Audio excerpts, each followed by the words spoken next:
Welcome to Retro Pocket. This is 10 best of the best modern arcade and retro style games of 2025 you must play before the year ends. 2025 has been an absolute feast for modern arcade and retro style games, and honestly, this might be one of those rare years where nostalgia and innovation finally meet in the middle.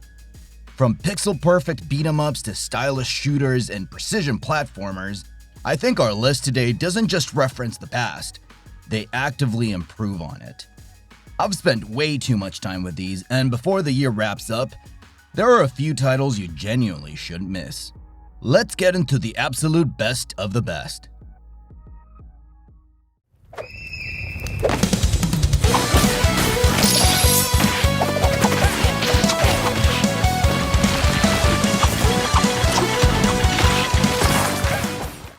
Ninja Gaiden, Ragebound.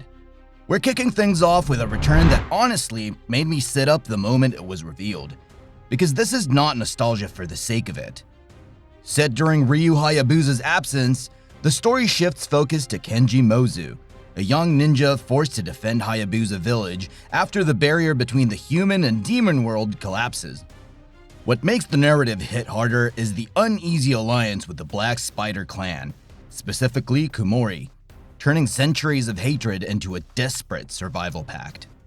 Gameplay leans hard into precision-driven 2D action. Combat is fast, punishing, and deliberately demanding, but it introduces modern systems like Ninja Fusion, letting you chain abilities between Kenji and Kumori for devastating results. I really liked how it balances pick-up-and-play simplicity with layers that only reveal themselves once you push for mastery. Ninja Gaiden Ragebound is all about that classic NES-era DNA with modern mechanical depth, wrapped in some of the sharpest pixel art I've seen this year.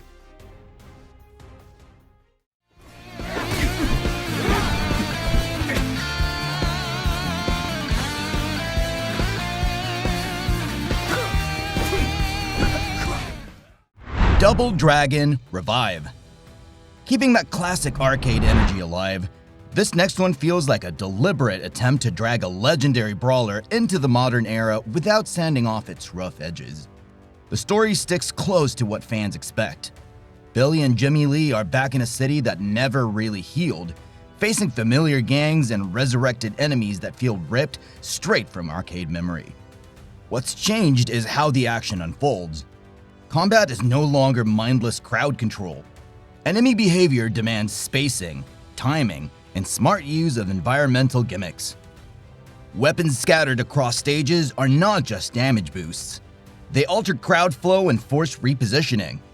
Players will love how it encourages adaptation instead of button mashing.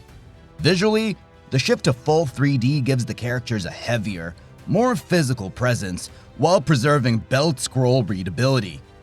Released this year, Double Dragon Revive supports solo play, online co-op, and local shared screen chaos, making it feel designed for both arcade purists and modern co-op sessions alike. Annihilus has emerged from the depths of the negative zone to claim the entire universe as his own. Let's dance, Marvel Cosmic Invasion. From grounded street fights to galaxy-ending chaos, our next game cranks the scale up in a way that instantly feels earned. The story pulls directly from Marvel's cosmic side, with Annihilus unleashing the annihilation wave across the universe, forcing Earth-born and galactic heroes into an uneasy alliance.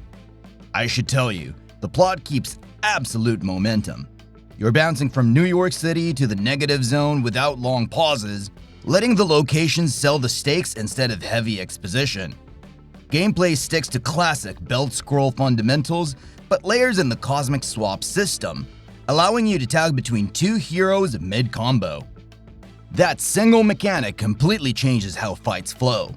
Switching characters isn't cosmetic, it's tactical, letting you chain abilities and control crowds more intelligently. The game features a stacked roster of 15 heroes, full co-op support, and some of the cleanest pixel art Tribute Games has ever produced. It feels like a true evolution of arcade superhero brawlers rather than just another homage.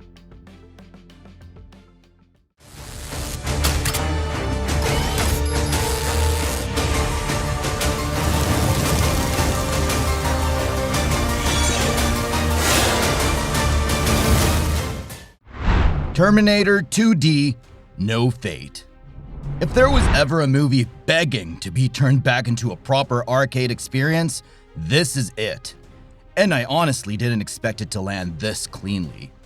The narrative reimagines the events of Judgment Day by merging iconic film moments with entirely new scenarios, letting you jump between Sarah Connor, the T-800, and future war John Connor. What really works is how the story branches. Your performance and choices can push the timeline toward multiple endings instead of just reenacting the movie beat for beat. Gameplay is classic side-scrolling action with a sharp focus on precision shooting, movement, and score chasing. Enemies hit hard, bosses demand pattern recognition, and ranking systems push you to replay levels for mastery. I personally loved how the future war missions change pacing, turning survival into controlled chaos. Released this year, Terminator 2D No Fate delivers pixel art that feels authentically arcade era while supporting modern modes like Boss Rush, Infinite Mode, and arcade scoring, making it more than just a licensed throwback.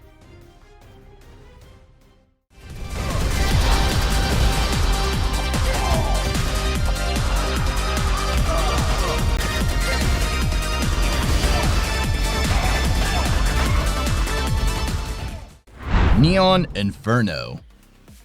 After hopping between timelines and galaxies, this one drags us straight into a doomed cyberpunk New York where subtlety is already dead. Set in 2055, the story casts you as an assassin working for a crime syndicate simply called The Family, carving through rival factions to seize control of a city that's already collapsed under corruption. You'll immediately notice how the gameplay refuses to stay on a single plane. Traditional run-and-gun action combines with gallery shooter mechanics, letting you fire into the background, deflect bullets in real time, and even hijack vehicles mid-session. Honestly, Neon Inferno thrives on aggression and precision. Boss fights are multi-phase endurance tests. Arcade mode pushes you toward one-credit mastery, and co-op doubles the chaos without breaking balance. I think it's brutal, stylish, and unapologetically arcade at heart.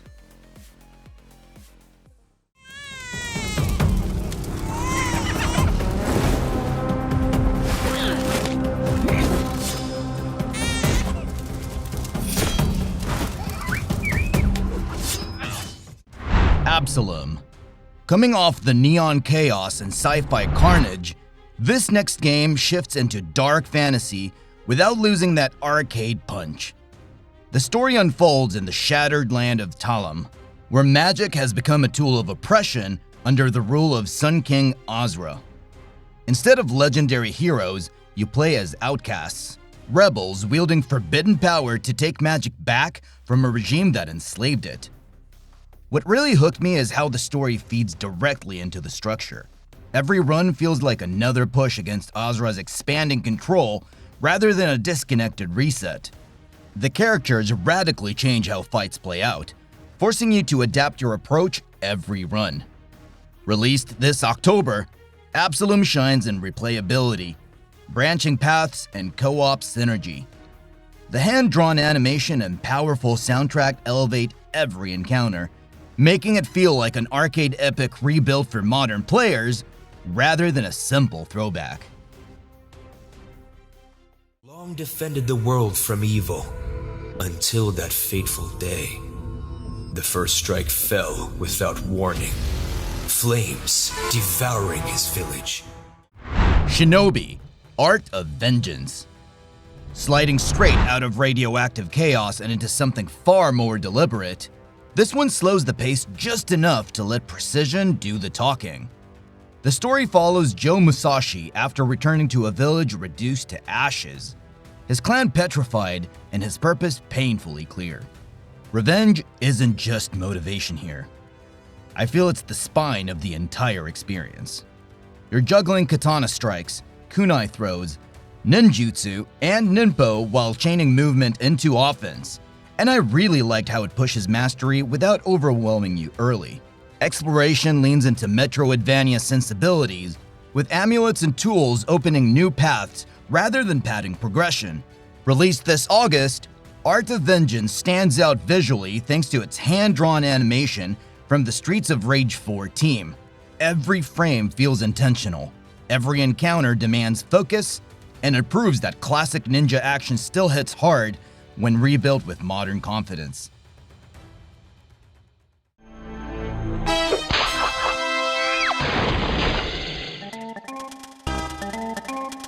Were you expecting someone else? Uh-oh. Bubsy in the Purrfect collection. Now this one is less about rediscovery and more about historical curiosity. And I'll be honest, that distinction really matters here. Instead of pushing a new story forward, the focus is on preserving a controversial slice of 90s platforming history. The collection bundles the first 4 Bubsy games, originally released between 1993 and 1996, covering everything from 16-bit mascot chaos to the infamous leap into early 3D. Gameplay is left largely intact, but modern quality-of-life tools do a lot of heavy lifting. Save states, rewind functionality, cheats, and visual filters make these games playable in ways they never were back then. The standout edition is the refurbished edition of Bubsy 3D, which adds analog controls and widescreen support, making it feel slightly less hostile. Released digitally this year, the Purrfect collection also includes a surprisingly deep museum packed with manuals, interviews, ads, and even the 1993 animated pilot. Critics were blunt about the gameplay quality, but praised the preservation work, making this more archival experience than must-play revival.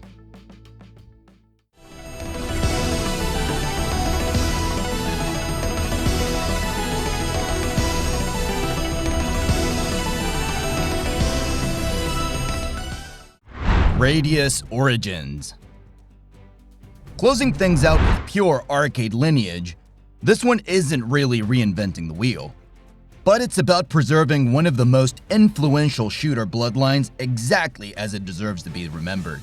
Instead of focusing on a single entry, this collection spans the entire arcade-era GRADIUS saga, packing in 18 distinct versions across 7 core titles, including the long-lost GRADIUS 3 AM show version finally playable at home. Gameplay remains brutally honest. Power-up management, screen control, and memorization still decide survival, but modern features make learning less punishing. Save states, rewind, invincibility toggles, and a surprisingly deep training mode let you isolate loops, restart points, and loadouts to actually master these games instead of just enduring them. I think it appreciates both newcomers and veterans. Salamander and Life Force still shake up the formula with multi-directional stages, while later entries push difficulty to near mythic levels. GRADIUS Origins also includes a robust gallery packed with music and archival material, making this feel less like a bundle and more like a playable museum of arcade history.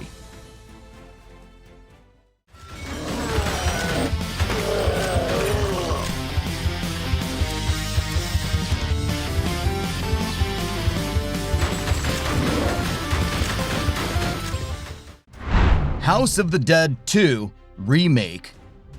Dialing things back to pure arcade tension, this one leans hard into momentum and muscle memory rather than reinvention. The story revisits the 2000 outbreak, following AMS agents James Taylor and Gary Stewart as they investigate a city overrun by the undead, eerily echoing the Kurian Mansion incident from 2 years earlier. Narrative beats are quick and functional, because the real focus is pressure. Enemies rush the screen, civilians need split-second saves, and branching paths reward accuracy and restraint. Gameplay stays faithful to the original rail shooter formula, but modernized visuals and smoother controls make repeated runs easier to read. I actually liked how the remake keeps difficulty honest. Miss too many shots, and the game reminds you fast.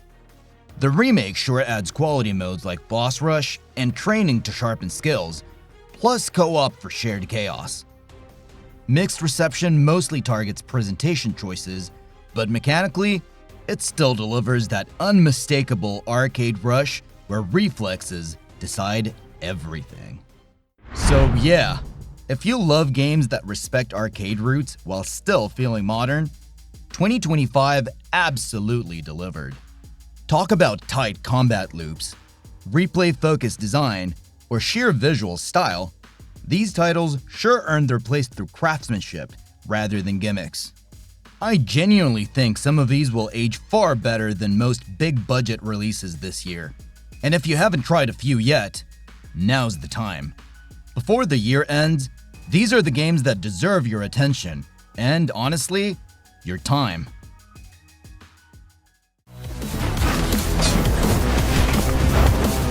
Such fury in your eyes. Tear him to shreds!